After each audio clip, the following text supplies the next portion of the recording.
What's up, everybody? This is the Force of Nature Spiritual Awakening, and I'm back with another video.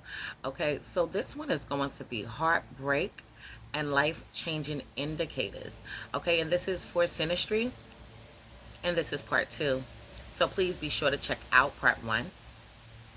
I believe part 1 is labeled under Heartbreak or Heartbreaking Indicators in Synastry. Okay, so this is part 2, and we're going to jump into it right now. So we have Venus square, opposite or conjunct Saturn. Okay, so this is definitely an indicator, okay, of heartbreak, potential heartbreak. Okay, so this actually indicates a karmic relationship or a past life relationship. Okay, when it comes to this aspect, to 100%. Okay, so this is not one of those where when you see this pop up, could this be a past life relationship, could this be a karmic relationship? It is, period. So when the aspects are in the harder ones, okay, which means more difficult, more obstacles, squares, oppositions, conjunctions. Okay, those are the most heaviest, more difficult, and obstacles being brought to the table. Okay, there is going to be some karma or lessons that need to be cleared out, okay, before moving forward. All right, so the Venus person, most of the time, owes something to Saturn person, and Saturn person has something to teach the Venus person in regards to love. Okay, so here we go. In the past life, okay, the reason why they have this karmic relationship, and the karmic relationship indicates karma. Okay, so they created karma in a past life. The Venus person is here to do something, change something, rectify something, okay, with the Saturn person. Okay, because we understand that the Saturn person does also have something to teach Venus about love, about affection, about being there, okay, being committed, okay, and things of that nature. So these relationships don't last long because of the blockages, and it causes extremely strong heartbreak. Okay, now I'm gonna say this, okay, because I do see that this pops up a lot when I'm doing synastry charts. Okay, what could go on to take place, okay, is that the Venus person and the Saturn person has a lot that they need to accomplish together, okay, which can definitely mean that in the past life they didn't get a chance to fully do that. Okay, so now it is most likely that both people did something very wrong and hurtful to each other in a past life, and both weren't able to fix it. Both of them wasn't able to fix it. Okay, so they have to do it again in this lifetime. That's the end result. They have to do it again in this lifetime. This is why they are being brought together again. Okay, now after the work has been done, this relationship can be over. Okay, but this does show up in long committed relationships. It just may be a little difficult. Your partner might get on your nerves sometimes. Okay, it might be a lot of arguing and bickering. Another thing that can happen is financial difficulties. Okay, family members not liking you, children may not like you. If you have a partner and they have a child, may not like you. Okay, friends may not like you. Their family may not like you. Okay, y'all might be living together in an apartment, and now you don't live in an apartment no more. You stay with people. You was living in a house and now you're in an apartment. You was living in the house and now you're homeless. Okay, a lot of shit goes on and takes place, so it's difficult for these people to stick together and stay together. Okay, but the goal is for them to do it because it's about the experience. It's about rectifying whatever happened in the past life. Moving on, we have Moon conjunct, squared, or opposite Pluto. Okay, so Venus, the Venus person, okay, Venus is the way we love, while the Moon is who we truly are at a very core level. Okay, so these aspects show a strong soul connection between two people. Okay, so these people are being connected to each other through the soul. All right, even though that sounds delightful and everything like that, okay, it's going to be some issues with this though. Okay, Pluto and Moon are both spiritual. Okay, having this aspect in synastry is an indicator that both people met each other to change each other's lives. They came into each other's lives, okay, to change something. So Pluto gets to know the moon person from a deep perspective, seeing all the fears, all the sorrows, and all the pain the moon holds with inside. Okay, so now the moon person sees and feels how vulnerable and emotional, okay, the Pluto person truly is. All right. Um, the couple, both of them, dive completely deep into each other, and this makes the soul connection even more stronger. The downside of this aspect is going to actually be that once something bad happens in the relationship and both partners have to break it or break away or break free or let go, it's going to be extremely hard for them to let go. Why is it this way? Because they are connected through the soul. Okay, so this aspect sometimes even goes to the extremes where one person couldn't live without the other person and they may commit suicide. Okay, so I'm going to need y'all to pay attention to shit when you're looking at these things, okay? Because if you're with somebody and you feel like you absolutely can't live without them, that's one thing, right? Okay, when you feel like you want to off yourself, that's something else.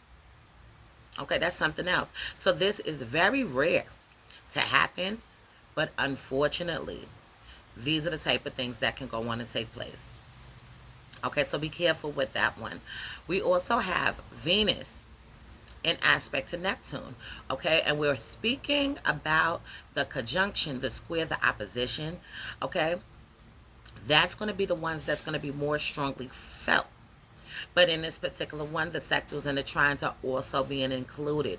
Okay, so it might, with the sectors and trines, it's going to be a milder effect. And then with the conjunction, the square, and the opposition, it's going to have a heavier effect. Okay, so most of the time, soulmates and twin flames will have this aspect in their synastry. Okay, so moving it back. Venus, Neptune aspect, Neptune to Venus aspect, whether it's a sectal, a trine, conjunction, a square, or opposition, okay? This is an indicator of soulmates and twin flames, okay? So these are some of the most beautiful and sad aspects to have out there, okay? So sometimes relationships don't even start when these aspects come to play. Either because both people misunderstand each other's emotions and true feelings, or because the love feelings will play out more on a spiritual plane than the physical one.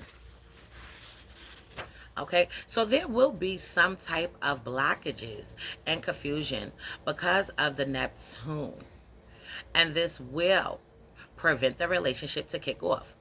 So it could also become, or it could become a three-party situation, okay? Where it's you messing with this person and somebody else is in the picture. Okay, this is where the heartbreaking shit can come into play.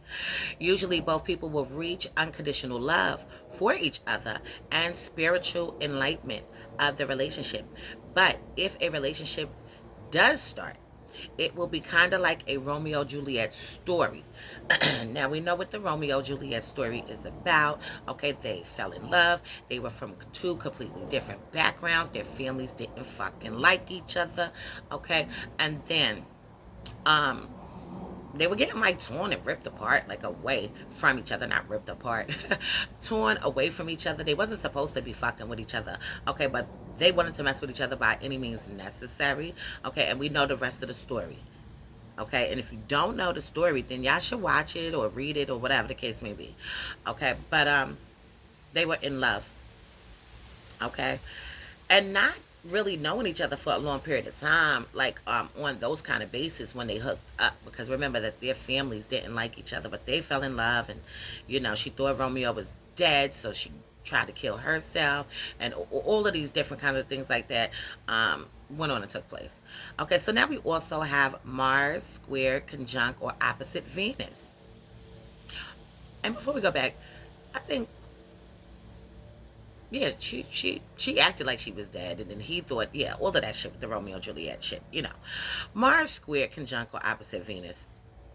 Usually, the Venus person falls in love with the Mars person at first.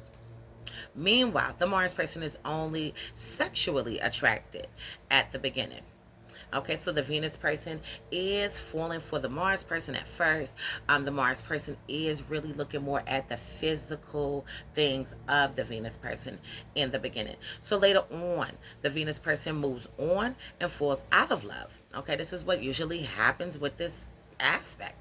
Okay, the Venus person falls out of love with the Mars person for whatever reasons, possibly cheating. Okay, but this is because Mars lacks love towards Venus.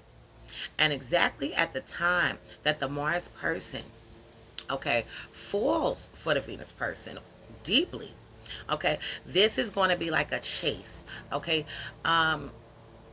because the Venus person is probably not going to want to keep on dealing with the Mars person anymore. So it's like a chaser, running type of energy, but at the end, the Venus person doesn't come back, and Mars regrets his actions. Okay, so just keep that in mind when you're looking at this. This is highly seen with the square. Okay, Mars squared Venus synastry aspect. That's going to be the highest for that one. Then we also have Mars conjunct the descendant. Mars in the seventh house, okay, kind of energy. So at the beginning of the relationship, everything is going to be actually great.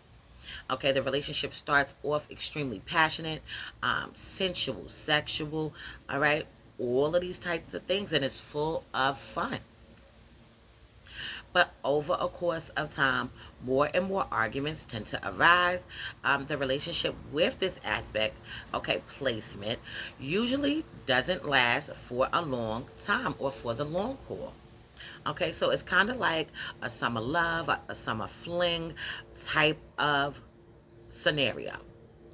So the Mars person leaves a strong impact on the house person, but things fall off eventually.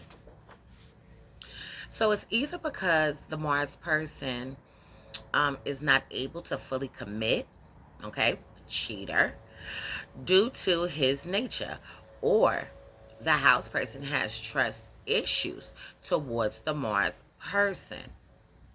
Okay, so I'm going to leave this on this note for now.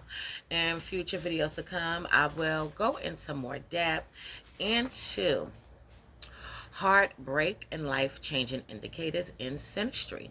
If anybody wants to get their chart analyzed, please hit me up. Anybody want to donate to the channel, please feel free. Anybody want to send us super things, I appreciate it. My phone number is 516-738-6042. So this is a force of nature, spiritual awakening. Love is love, peace, and blessings to you all. And I will see you on the next one.